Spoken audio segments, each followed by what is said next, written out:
Hi guys, आज हम लोग टेंसेस करने वाले हैं। टेंसेस जो है वो किसी भी विषय की ग्रामर का बेस होता है। तो इंग्लिश में हम लोग टेंस देख रहे हैं, इसका मतलब होता है काल। और ये कितने तरह के होते हैं? आप कहेंगे नॉर्मल सी चीज पढ़ा रहे हैं, क्योंकि शुरुआत हमारी यहीं से होती है। हर टेंस की शुरुआत यहाँ से होती है। तो हमें ये तो देखना ही पड़ेगा। टेंस होते हैं तीन तरह के। पहला है प्रेजेंट टेंस, प्रेजेंट टेंस, दूसरा पास्ट टेंस और तीसरा होता है फ्यूचर टेंस।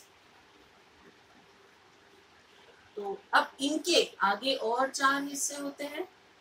वो चार है, पहला इंडेफिनिट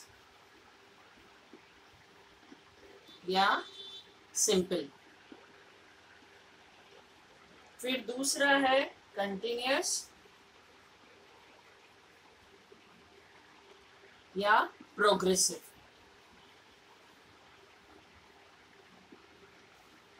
तीसरा परफेक्ट, चौथा परफेक्ट कंटिन्यूअस,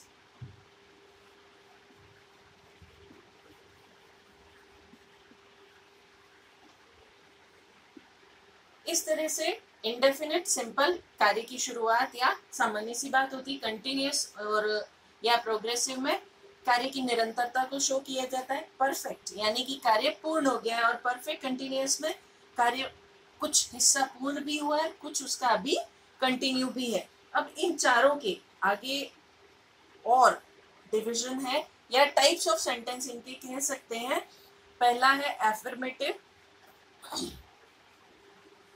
एफर्मेटिव या सकारात्मक वाक्य, हिंदी में इसको कहेंगे सकारात्मक वाक्य। दूसरा निगेटिव, निगेटिव मतलब नकारात्मक वाक्य।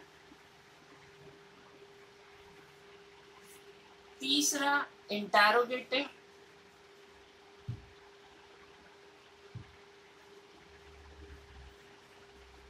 इंटरोगेटिव या प्रश्नवाचक। और चौथा रहेगा इंटरोनिगेटिव।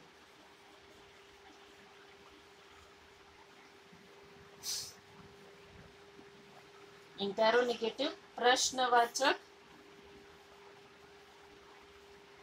नकारात्मक, मतलब दोनों ही चीजें हैं, प्रश्न भी पूछा और नकारात्मक भी उसको बनाया गया है। तो ये सिंपल सी चीजें हैं जो टेंस की शुरुआत में होती है। अब कोई भी वाक्य जो है वो तीन चीजों के बिना कंप्लीट नहीं होता। तो उसको हम कैसे लिखेंगे? कोई भी वाक्य तीन चीजों से ही पूर्ण होता है। कम से कम उसमें तीन चीजें चाहिए। पूर्ण होता है। अब ये तीन चीजें कौन कौन सी है? पहली है सब्जेक्ट, हर वाक्य में सब्जेक्ट होना जरूरी है। दूसरा है वर्ब और तीसरा है ऑब्जेक्ट। ये तीनों चीजें कंप्लीट एक वाक्य में होना जरूरी है। नहीं तो वाक्य आगे किसी न किसी चीज की इंक्वायरी करेगा। तो अगर ये वाक्य में तीनों चीजें हैं किसी भी वाक्य में, तो एक समय के लिए वो पूरा हो जाता है। Thank you.